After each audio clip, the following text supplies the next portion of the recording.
Shri Radhe everyone, welcome back to my YouTube channel. मैं आ गई हूँ आपकी अपनी favourite story advocate Anjali Awasthi का आज का एपिसोड लेके। एपिसोड बहुत ही इंटरेस्टिंग और धमाकेदार होने वाला है, तो प्लीज़ वीडियो को एंड तक जरूर देखें। चैनल पर नए हैं तो चैनल को सब्सक्राइब करना, बेल आइकन को प्रेस करना बिल्कुल ना भूलें।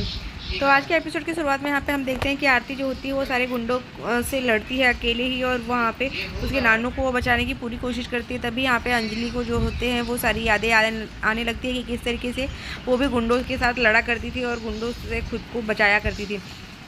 तभी यहाँ पे हम देखते हैं कि अंजलि ये सारी चीज़ें सोचती रहती है। उसकी जो याददाश्त होती है वो इस तरीके से धीरे धीरे वापस आने लग रही होती है, पर वो अभी भी धुंधली ही रहती है कि वो समझ नहीं पाती है कि वो क्या हो रहा है। तभी यहाँ पे हम देखते हैं कि आरती जो होती है वो सारे गुंडों को बहुत मारती है। जैसे ही वो एक गुंडा होता है जो उसके माँ के ऊपर ही गिरता है, जिसकी वजह से वो जैसे ही उससे टकराता है उसकी व्हील चेयर से, तो उसकी व्हील चेयर गिर जाती है, जिसकी वजह से आरती को बहुत ही तकलीफ होती है कि उसकी माँ जो होती है वो गिर चुकी होती है। तो वो अपनी माँ को उठाती है और रोने लगती है कि माँ आपको चोट तो नहीं लगी, मैंने तो गलती से नहीं किया ये। फिर वो उसको चुप करा खुद को समझाती है और अपनी माँ को संभालती रहती है। और तभी यहाँ पे हम देखते हैं कि जो गणेश अवस्थी होते हैं वो भी गिरे होते हैं। तभी यहाँ पे एक फ़ोन बजता रहता है जो कि एक गुंडे का छोटा ही रहता है। तभी वो फ़ोन जैसे ही उठाते हैं तो वो उसे बोलता है कि क्या हुआ, काम हो गया तुम लोग को जिस काम के लिए मैंने भेजा था। तो वो उससे बताता है कि जो तुमको गणेश अवस्थी को मारने के लिए पैसे दिए गए थे, तुमने वो काम किया कि नहीं किया। और रही बात वो एक गणेश अवस्थी ही ऐसा इंसान है जिसको सिर्फ पता है कि ये आवाज़ किसकी है, उसने ही वो आवाज़ सुनी थी, तो उसको इस हमेशा के लिए ख़त्म करना पड़ेगा। तभी गणेश अवस्थी ये सुन के बहुत ही परेशान हो जाता है और चिल्लाने लगता है आरती आरती, क्योंकि आरती को ही एक आरती जो है वही जान सकती है कि क्या हुआ है और ये किसकी आवाज़ है, और यही वो चीज़ वही केवल बाहर निकाल सकती है। तभी यहाँ पे हम देखते हैं कि वो जैसे ही आरती को आवाज़ लगाता है तो युवराज को ये पता चल जाता है कि ये गणेश अवस्थी ने ये बात सुन ली है। तभी यहाँ पे हम देखते हैं कि वो उसे बोलता है कि ये वही आवाज़ थी, इन्होंने गुंडे भेजे थे मुझे मारने के लिए, क्योंकि मैंने वो आवाज़ सुनी थी जिसने तुझे मारने के लिए सुपारी दी थी और तेरी माँ पापा का खून करने के लिए और उनकी हत्या करने के लिए उसने ही उस आदमी ने ही इन लोगों को भेजा था। तभी यहाँ पे हम देखते हैं कि आरती जो होती है वो ये देखती रहती है और वो सोचती रहती है कि ये हो कौन सकता है। तभी यहाँ पे हम देखते हैं कि वो उससे बोलता है कि वो लोग मुझे भी मारने के लिए आज ये गुंडे को उसने मुझे ही मारने के लिए वो गुंडे को भेजा था बेटा। तो यहाँ पे आरती जो होती है वो भी बहुत परेशान हो जाती है कि ये कौन है। और यहाँ पे आरती जो होती है वो सारे वो नंबरों को देखने लगती है कि ये नंबर किसका है। और यहाँ पे हम देखते हैं जैसे जैसे वो नंबर देखती है कि कौन सा नंबर किसका है, तो यहाँ पे जैसे ही आरती जो है उसके सारे नंबर को याद कर लेती है। और यहाँ पे तभी एक गुंडा आता है कि वो छीन के फ़ोन लेके भाग जाता है। तो यहाँ पे स्टेफनी और प्रदीप जो होते हैं वो उससे पूछते हैं कि क्या हुआ आरती, तूने नंबर याद तो कर लिया ना। तो वो बोलती है कि नहीं मैंने तो 5 नंबर याद किए 9 नंबर याद किए थे, लेकिन लास्ट का डिजिट मैं भूल गई हूँ, मैंने नहीं देख पाया। तब तक वो लेके भाग गया फ़ोन। और यहाँ पे हम देखते हैं कि जैसे ही वो ये सुनता है तो वो समझ जाती है कि अब लास्ट का डिजिट है वो 0 से लेके 9 तक के नंबर में कोई ना कोई नंबर होगा जो उसका नंबर है। तो यहाँ पे वो उसे बोलती है कि हम एक एक करके वो सारे नंबर को डायल करेंगे और जो भी नंबर उसके साथ फिट होगा वही नंबर उस आदमी का होगा। तो अभी यहाँ पे हम देखते हैं कि वो इतना सोच लेती है। और तभी यहाँ पे हम देखते हैं कि वो ये सोचती है कि उसने जो भी जिसने भी इसके साथ ऐसा किया है, उसके माता पिता के साथ ऐसा किया है, उसके नानू के साथ ऐसा करने की कोशिश की है, वो उसे छोड़ेगी नहीं।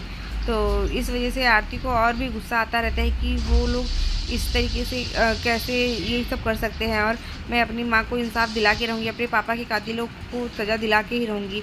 और यहाँ पे वो उसकी माँ को बोलती है कि माँ तुम बिल्कुल भी टेंशन मत लो, मैं तुम्हें इंसाफ दिला के रहूँगी। और यहाँ पे अंजलि जो होती है वो अभी भी व्हील चेयर पर बैठी रहती है। और यहाँ हम देखते हैं कि जो आरती होती है वो पूरी तरीके से बहुत ही उसे गुस्सा आता रहता है कि उसके साथ ये सब किसने।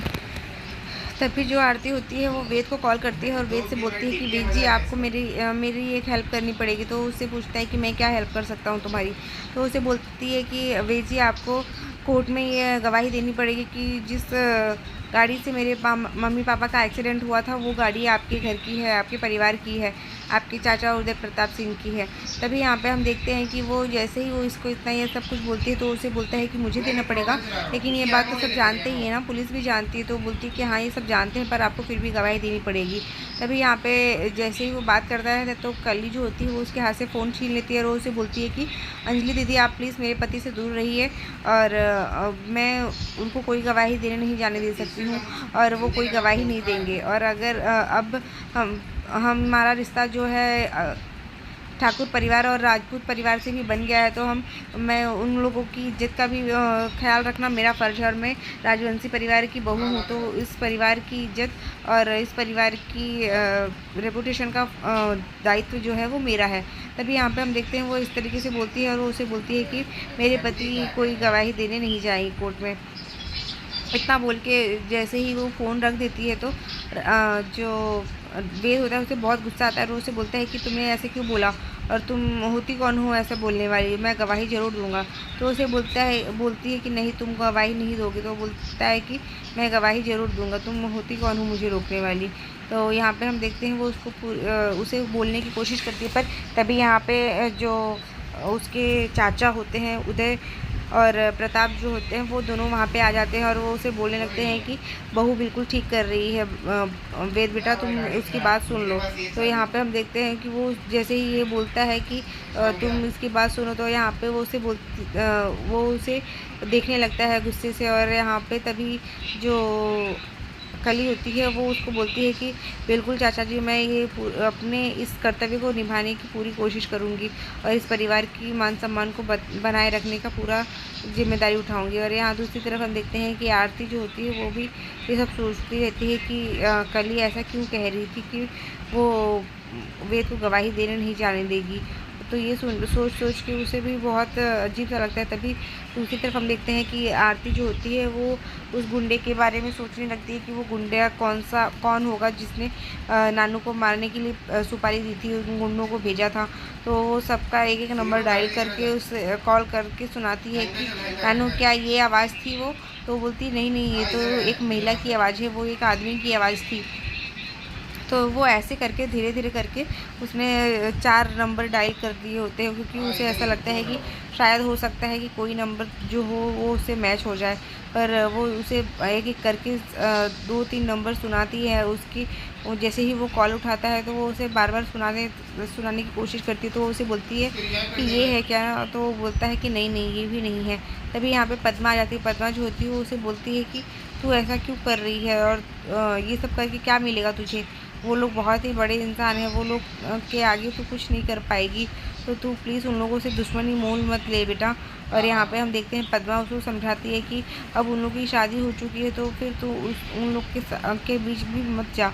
तभी यहाँ पे हम देखते हैं कि वो उसे बोलती है कि ऐसा कैसे मैं छोड़ दूँ पद्मावती, मैं क्या करूँ, आखिर मेरे माँ पापा को इंसाफ कैसे दिलाऊँ मैं, तो मुझे तो ये करना ही पड़ेगा। फिर वो उसके बाद वापस से कॉल लगाने लगती है और कॉल जैसे ही मिलाती है तो वो अपने नानू को सुनाने जाती है। तो वो कॉल की भी आवाज़ उसे नहीं मैच होती है। तो यहाँ पे तभी हम देखते हैं कि कली जो होती है वो आ जाती है और उसे बोलती है कि क्या मैं अंदर आ सकती हूँ।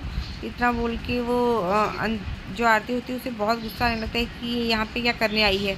तभी यहाँ पे हम देखते हैं कि आज के एपिसोड में बस इतना ही है फ्रेंड्स। मिलते हैं नेक्स्ट एपिसोड में जहाँ पे हम देखेंगे कि जो कली होती है वो उससे वादा करेगी और वादा लेगी कि आप मेरे पति से दूर रहेंगी और उनसे कभी भी कोई कांटेक्ट नहीं रखेंगी। तो मिलते हैं नेक्स्ट एपिसोड में, तब तक के लिए bye bye, take care, Radhe Radhe, अपना बहुत ध्यान रखिएगा, थैंक यू।